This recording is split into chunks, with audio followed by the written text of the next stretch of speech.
Hello दोस्तों, अस्सलाम वालेकुम। मैं हूं अजमल शेख। आप देख रहे हैं अरेंज जॉब। दोस्तों, आज के इस वीडियो में हम बात करने वाले हैं कि अगर आप किसी भी गल्फ़ कंट्री में जा रहे हैं, वो गल्फ़ कंट्री चाहे दुबई हो, सऊदी अरबिया हो, कतर हो, अबू धाबी हो, ओमान हो, या जिस भी गल्फ़ कंट्री में आप जाना चाहते हैं, उस गल्फ़ कंट्री में फ़र्स्ट टाइम अगर आप जा रहे हैं तो क्या-क्या चीज़ें आपको जो है ध्यान रखनी चाहिए। और फर्स्ट टाइम अगर आप गल्फ़ कंट्री में जा रहे हैं तो वहाँ पे क्या होने वाला है आपके साथ में। ऐसा कई लोगों को डर लगा रहता है फर्स्ट टाइम जो लोग गल्फ़ कंट्री जाते हैं। तो आइए जानते हैं इस वीडियो में कि हम जब आप फर्स्ट टाइम गल्फ़ कंट्री जाएँगे तो क्या-क्या चीज़ों को जो है आपको कैरी करनी चाहिए, कैसे आपको जो है किन बातों का ख्याल रखना चाहिए, और अगर आप फर्स्ट टाइम किसी भी गल्फ़ कंट्री में जाते हैं तो क्या-क्या चीज़ें वहाँ पे आपके साथ में होने वाली है। ये सारी चीज़ों को, सारी बातों को अपने एक्सपीरियंस के साथ में आज हम आपसे शेयर करने वाले हैं। तो जो भी चीज़ें मैं बताने वाला हूँ वो अपने एक्सपीरियंस के साथ बताने वाला हूँ आज मैं। तो इस वीडियो में बने रहिए, पूरी वीडियो को देखिए। आज मैं पूरी चीज़ें आपको जो है बिल्कुल स्टेप बाय स्टेप बताने वाला हूँ। तो सबसे पहले दोस्तों ये है कि अगर आप किसी भी गल्फ़ कंट्री में जाना चाहते हैं तो पहला जो स्टेप ये होता है कि आपके पास में पासपोर्ट होनी बहुत ज़रूरी है। किसी भी कंट्री में, मतलब अपने देश से दूसरे देश में आप कहीं भी ट्रैवल कर रहे हैं तो आपके पास में पासपोर्ट होना बहुत ज़रूरी है। पासपोर्ट होने के साथ साथ अगर जिस भी कंपनी में आपकी सिलेक्शन हुई है उस कंपनी का वीज़ा होना ज़रूरी है। तो जिस भी ऑफिस से आपकी सिलेक्शन हुई है वो ऑफिस वाले आपको वीज़ा देंगे, या फिर आप प्रिंट आउट भी कर सकते हैं। तो वीज़ा कॉपी लेके, पासपोर्ट लेके, और अगर उस कंट्री का एंट्री पेपर है तो एंट्री पेपर लेके आप जा सकते हैं एयरपोर्ट पे। एयरपोर्ट कहीं का भी हो सकता है। अगर आप इंडिया से हैं तो मुंबई, दिल्ली, कोलकाता, लखनऊ, पटना, या कहीं से भी आप ट्रैवल कर सकते हैं जहाँ पे आपको आपके ऑफिस वाले ने फ़्लाइट बुक की है, वहाँ से आप जा सकते हैं। तो आप किसी भी एयरपोर्ट पे, तो आपको जिस भी एयरपोर्ट की से टिकट बुक किया हुआ है उस एयरपोर्ट में आप जाएंगे अपना पासपोर्ट कॉपी लेके, वीज़ा कॉपी लेके, और अगर एंट्री पास अगर है तो एंट्री पास लेके, ये जो भी और डॉक्यूमेंट आपको दी गई ऑफिस तरफ से उसको आप कैरी कर लीजिएगा। और उसके बाद में आप पहुँचेंगे अपने नज़दीकी एयरपोर्ट में, जहाँ भी जिस भी एयरपोर्ट से आपको फ़्लाइट दी गई है। और एयरपोर्ट पहुँचने के बाद में आपको वहाँ पे एंट्री करनी है, या जो भी आपकी जो एयरपोर्ट है, जिस भी एयरलाइंस की टिकट आपको दी गई है, फ़र्ज़ करें कि इंडिगो की दी गई है, फ़र्ज़ करें कि आपको इतिहाद की दी गई है, या फिर एमिरेट्स की दी गई है, जिस भी फ़्लाइट की टिकट है उस वाले फ़्लाइट के पास में जाके आपको, अगर आपके पास में सामान है, लगेज है, तो उसे आपको ड्रॉप कर देना है। और उसके बाद में आपको अपने फ़्लाइट पे जाके बैठ जाना है।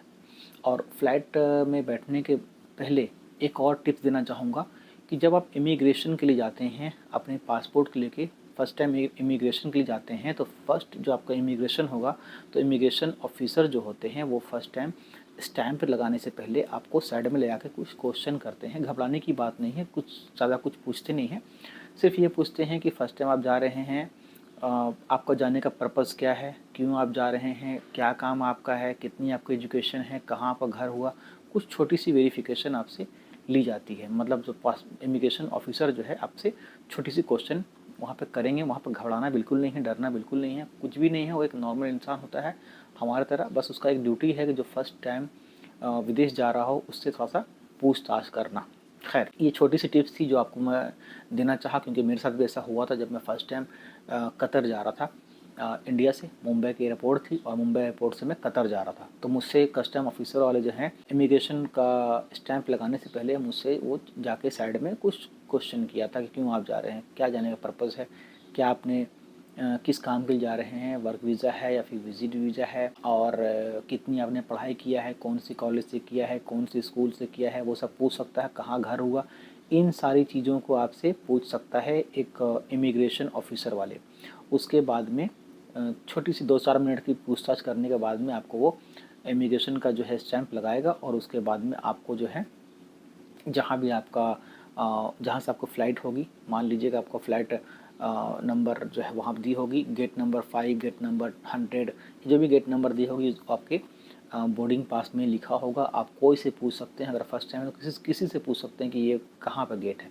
आपको कोई भी हेल्प कर देगा, वहाँ जाकर बैठ जाइए।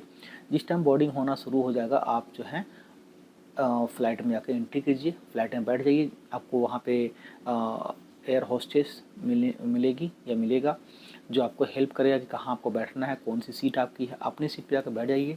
अगर आपके पास में बैग वगैरह है तो उसे चेक इन बैग जो है या हैंड बैग जो है वो अपने कैबिन में रख दीजिए आप। उसके बाद में आप 4 से 5 घंटे का या जितनी भी देर की ट्रैवल है वो ट्रैवल कीजिए।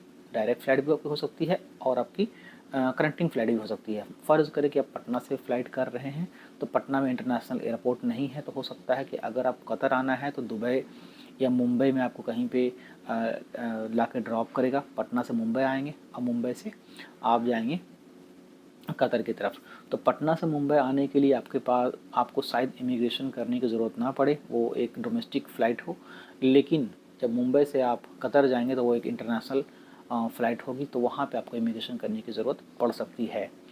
तो किसी तरह से आप जो है कतर पहुँच गए या जिस भी कंट्री में आप जा रहे हैं वो उस कंट्री में आप पहुँच गए हैं।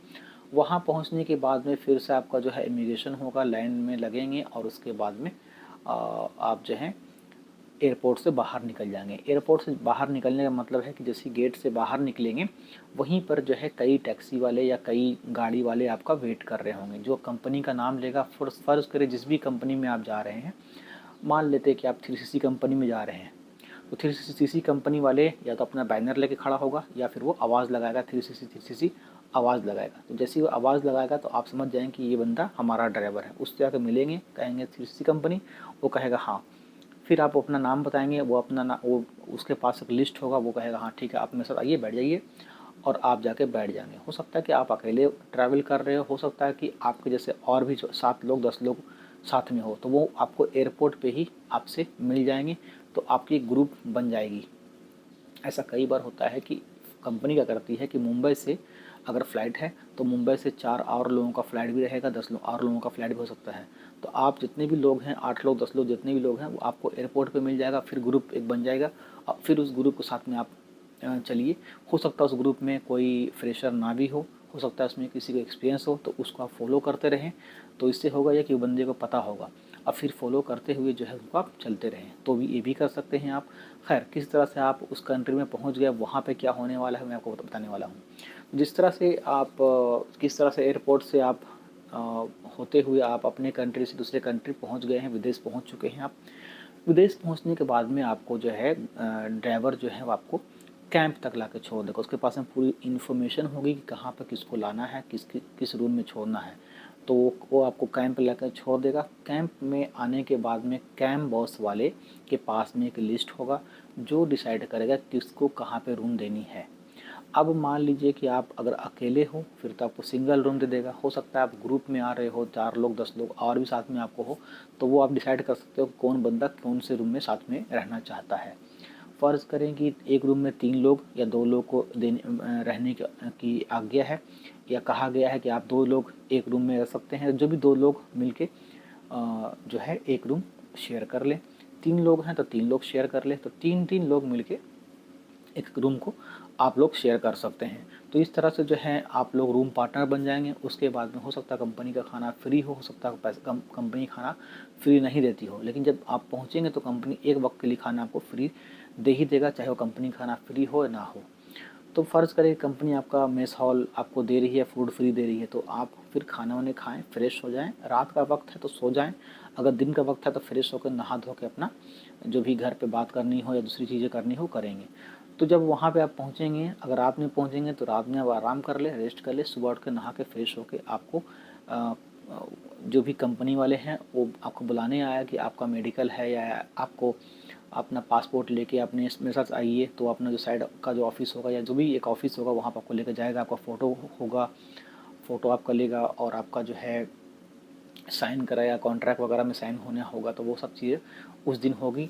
तो 1-2 दिन आपको लगेगा ये सब चीज़ करने में, साइन करवाने में, एडमिन से मिलने में या इंट्रोडक्शन करवाने में, या फिर कह सकते हैं कि कॉन्ट्रैक्ट पेपर साइन कराने में, सेफ्टी का जो है इंडक्शन करने में, ये सब चीज़ों में 1-2 दिन लगता है। गेट पास वगैरह बनता है।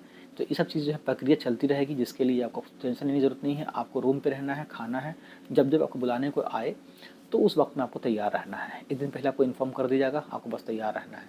तो 1 दिन 2 दिन 4 दिन ऐसा ही गुजरता है। उसके बाद फिर आपको जिस भी साइड में आपको दी गई है उस साइड में आपको बता दिया जाएगा कि आपको इस साइड में जाना है। जाने से पहले आपको कवरऑल, शूज़, ग्लासेस, वो सब चीज़ जो है आपको प्रोवाइड कर दी जाएगी। और फिर साइड जो है आपको दे दी जाएगी। साइड में जब शुरू जाएंगे तो आपको बहुत अजीब सा लगेगा, लेकिन जैसे जैसे आप पुराने होते रहेंगे आपको वो ईजी हो जाएगा। तो पहली बार आप गल्फ़ कंट्री जा रहे हैं तो हो सकता है आपको जो सब कुछ नया लगे, अजीब लगे, और साइड भी बहुत अजीब लगे, रूम में के लोग आपको अजीब लगे, लेकिन जैसे जैसे आप बातें करते रहेंगे, घुलते मिलते रहेंगे, एक कनेक्शन बनता रहेगा और फिर जो है एक आपको अपनापन सा सब लगता रहेगा।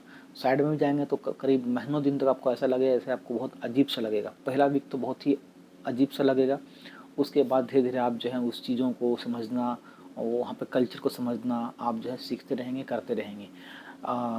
तो इस तरह से जो है एक नया बंदा अपनी कंट्री से दूसरे कंट्री आता है, फिर वहाँ पर आके जो है जॉब करता है और उसका जो जिस कंट्री में आता है फिर वहाँ कल्चर को धीरे धीरे समझने लगता है। एक छोटा सा टिप्स और देना चाहूँगा कि जिस भी कंट्री में आप जा रहे हैं उस कंट्री का आप रिस्पेक्ट करें। हो सकता है कुछ चीज़ें आपके कंट्री में अलाउड हो, कुछ चीज़ें उस कंट्री में जिस कंट्री में आप जा रहे हो वहाँ पर अलाउड ना हो। तो जिस कंट्री में जो चीज़ अलाउड नहीं है उसे आपको नहीं करना है, और जो भी चीज़ें बताई जाती है इंडक्शन के दौरान में कि क्या करना है क्या नहीं करना, उस पर ख्याल रखें। अगर कहीं पे कहा गया है कि आप लड़कियों से छेड़छाड़ नहीं कर सकते हैं तो नहीं कर सकते हैं। शराब पीना खुलेआम मना है तो नहीं पी सकते हैं आप। इन सब चीज़ों का ख्याल रखें, ध्यान रखें, तो क्या होगा कि आप अपना काम भी करते रहेंगे और कोई तरह का आपको परेशानी नहीं होगी। लेकिन आप रूल तोड़ते हैं 1 बार, 2 बार, 3 बार या कभी पकड़े गए तो मुसीबत आपको हो सकती है। तो जो भी कंट्री का रूल्स उसको फॉलो करते रहें, जो काम आपको मिला वो काम करें, पैसे कमाएँ और खुश रहें। तो छोटा सा वीडियो में आई थिंक आपको कुछ गाइड, कुछ हेल्प ज़रूर मिली होगी। कुछ आपके सवाल हो तो आप मुझसे सवाल कर सकते हैं, और वीडियो अच्छा लगे तो प्लीज़ वीडियो को लाइक एंड शेयर ज़रूर कर दीजिएगा। Thanks watching this video. Thank you very much.